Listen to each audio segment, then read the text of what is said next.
Okay, let's talk about a challenge that trips up so many home bakers, making a soft, fluffy loaf of bread using only whole wheat flour. We all know it has a reputation for being dense, maybe a little dry, but it really doesn't have to be. Let's dive in and figure out how to get it right. Right. This is what everyone thinks. You've probably been there yourself, pulling something that feels more like a brick out of the oven. There's this myth that to get that amazing bakery soft texture, you absolutely have to use refined all-purpose flour. But honestly, it's just not true, and it stops so many of us from even trying. Well, the great news is that whole idea is completely false. You can absolutely achieve an incredibly soft loaf of bread with simple, everyday ingredients you probably already have. No weird additives or preservatives required. And in this explainer, I'm going to show you exactly how, step by step. So where do we start? We start with our toolkit. See, success really begins with understanding your ingredients and a little bit of the science behind them, especially when it comes to the tiny living thing that gives bread all its life, the yeast. And you know what? The ingredients are wonderfully simple. I bet you have most of the stuff in your kitchen right now. We're just talking whole wheat flour, or atta as it's also known, and some basic pantry staples. No complicated dough conditioners needed here. Now let's have a quick chat about yeast. The source for this recipe uses instant yeast, which is awesome because it makes things so easy. Its granules are smaller, so you can just mix it right in with your dry flour. But hey, if you only have active dry yeast, no problem. Its granules are a bit bigger, so you just need to wake it up in some warm water first. Knowing that little difference is a fantastic baker's hack. Oh, and here is a fantastic pro tip from the source. When you're first combining your dry ingredients, make sure the salt and the yeast don't touch each other directly. Salt is so strong it can actually kill yeast on contact in this early stage. Don't worry though, once it's all mixed together, the salt becomes a friend, helping to control the fermentation and really boost the flavor. All right, with our ingredients all ready to go, it's time to get our hands dirty. Let's get into the art of kneading. This is where we build the entire structure of our bread. Just a quick heads up here. When you first mix your ingredients, this dough is going to be really sticky, like super sticky. Your first thought might be to dump a bunch more flour in there. Don't do it. Resist that urge.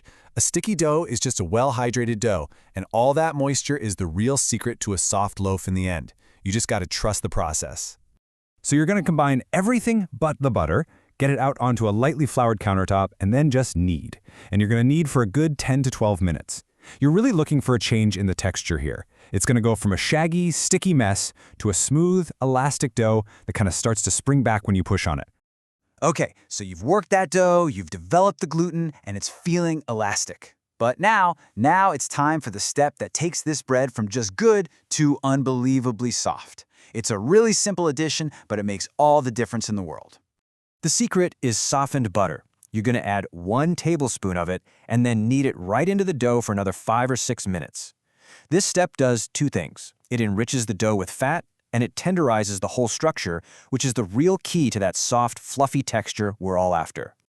Our dough is perfectly kneaded, so now it's time for us to step back and let a little science take over.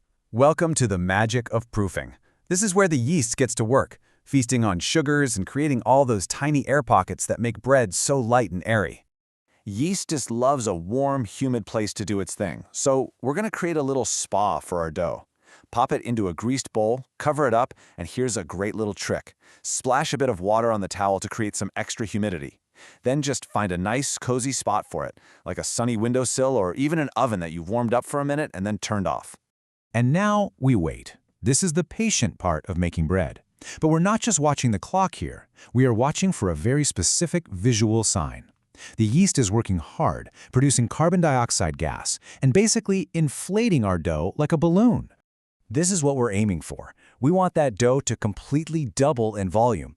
This is the proof, pun intended, that our yeast is alive and well, and that it's created a strong gluten network to trap all those beautiful air bubbles.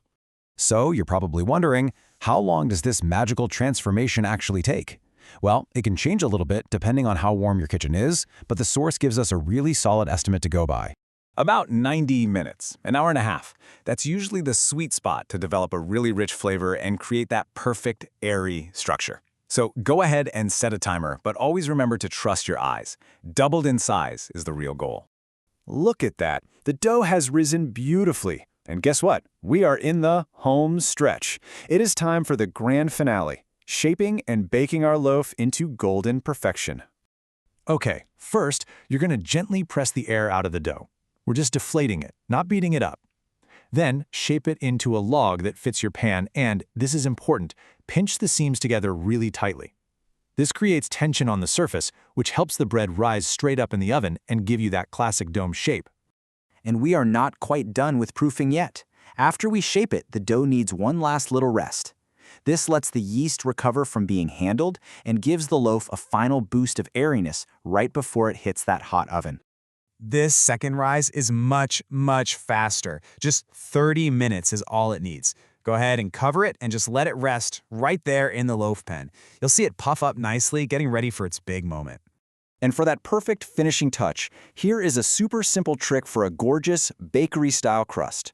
Right before you put it in the oven, just gently brush the top with a little bit of milk. The sugars in the milk will caramelize in the heat, giving your bread a beautiful, deep, golden brown color. And here they are, the final numbers you need for success. The source recipe is designed for a 7x4-inch loaf pan. You're going to bake it in a preheated oven at 190 degrees Celsius for about 25 to 30 minutes. Your kitchen is about to smell absolutely amazing. And there you have it, the complete roadmap to a soft, delicious, 100% whole wheat loaf. The myth is officially busted and the whole process is demystified. So the only question left is, are you ready to enjoy that incredible reward of a warm slice of your very own homemade bread?